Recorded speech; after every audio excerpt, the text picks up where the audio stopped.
എൻ്റെ പേര് മീനു. ഞാൻ അങ്കമാലി കുറ്റിപ്പുഴ ഇടവകയിൽ നിന്ന് വരുന്നു. ഞാൻ കഴിഞ്ഞ വർഷം ഓഗസ്റ്റിൽ ഞാൻ ഒരാഴ്ചത്തെ താമസിച്ചുള്ള ധ്യാനത്തിന് പങ്കെടുത്തിട്ടുണ്ടായിരുന്നു. അതിനുശേഷം സെപ്റ്റംബറിൽ തുടങ്ങി ഞാൻ ഓരോ ദിവസവും അത്ഭുത ജപമാല ഞാൻ കാണും. അപ്പം അച്ഛൻ പറഞ്ഞതുപോലെ ഞാൻ എൻ്റെ നിയോഗങ്ങൾ വെച്ച് പേപ്പറിൽ എഴുതി വെച്ചിട്ടാണ് ഞാൻ അത്ഭുത ജപമാല കണ്ടുകൊണ്ടിരിക്കുന്നത്. എൻ്റെ മകൾക്ക് 6.5 വയസ്സുണ്ട്. അവൾക്ക് ഇപ്പോഴും ബെഡ് വെറ്റിംഗ് ഉണ്ട്. അതൊരു ദിവസം നമ്മൾ അലാറം വെച്ച് എണീക്കണ പോലെ എണീക്കണം അവളെ മൂത്രമൊഴിപ്പിക്കാനായിട്ട്. മിസ്സായാൽ അവൾ ബെഡിൽ 1-2 പ്രാവശ്യമൊക്കെ ഒരു ദിവസം തന്നെ പാസ് ചെയ്യും. അത് രാവിലെയും രാത്രിയും അങ്ങനെ തന്നെയാണ്. ഒരു ദിവസം അച്ഛൻ അത്ഭുത ജപമാലയിൽ വിളിച്ചു പറഞ്ഞു, തെരേസ എന്ന മകൾക്ക് അവളുടെ ഈ ബെഡിൽ മൂത്രമൊഴിക്കുന്ന പീഡ മാറിയെന്ന്. അതെൻ്റെ മകളാണെന്ന് ഞാൻ സമർപ്പിച്ച് പ്രാർത്ഥിച്ചു. അതിനുശേഷം കുറേശ്ശെ കുറഞ്ഞു തുടങ്ങിയപ്പോൾ 1 മാസമായിട്ട് അവള് ബെഡിൽ മൂത്രമൊഴിക്കുന്നില്ല.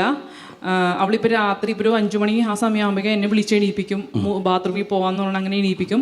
അത് കംപ്ലീറ്റ് മാറി. കരമടിച്ച് നന്ദി പറഞ്ഞ സ്നേഹമുള്ളവരെ നോക്കിയേ, എന്തൊരു വലിയ സൗഖ്യമാണല്ലോ. അത് വിളിച്ചു പറയുകയാണ്. അതായത് തെരേസ എന്ന മകളുടെ വെറുതെ അങ്ങനെ അങ്ങനെ മാറിപ്പോയി അങ്ങനെയല്ല ഈ ചേച്ചി പറഞ്ഞത് കേട്ടോ. തെരേസ എന്ന മകളുടെ ഈ രാത്രിയിൽ അങ്ങനെ ബെഡിൽ അറിയാതെ മൂത്രമൊഴിക്കുന്ന സ്വഭാവം കർത്താവ് സൗഖ്യപ്പെടുത്തുന്നു. കണ്ടോ, ഇത് കണ്ടോ, മകളുടെ പേര് തെരേസ. ഈ ഒരു അവസ്ഥയാണെന്ന് ചേച്ചിക്ക് അറിയാം. പിന്നീട് അതിങ്ങനെ കുറഞ്ഞു ഇപ്പോൾ 1 മാസമായിട്ട് ഇപ്പോൾ ആ രോഗം, ആ ഒരു പേടിയില്ല. കണ്ടോ, നിസ്സാര അത്ഭുതമാണത്.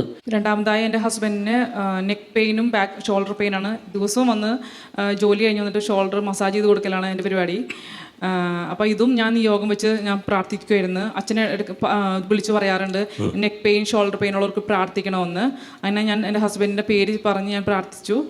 ഇതും അതുപോലെ തന്നെ ഒരു മാസമായി ഇപ്പോൾ കംപ്ലീറ്റ് പെയിൻ ഇല്ല ഹസ്ബൻഡിനെ. മാറിപ്പോയി. കണ്ടോ, യേശുവെ നന്ദി, യേശുവെ സ്തുതി.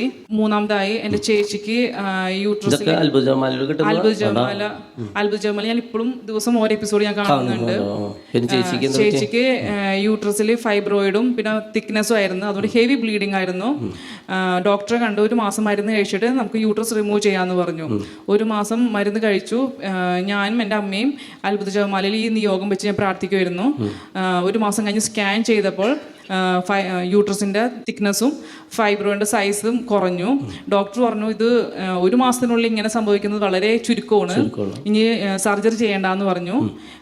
ഈശോ എന്ന അനുഗ്രഹങ്ങൾക്ക് നല്ലൊരു കൈയടി കൊടുത്തോട്ടോ. Praise the Lord.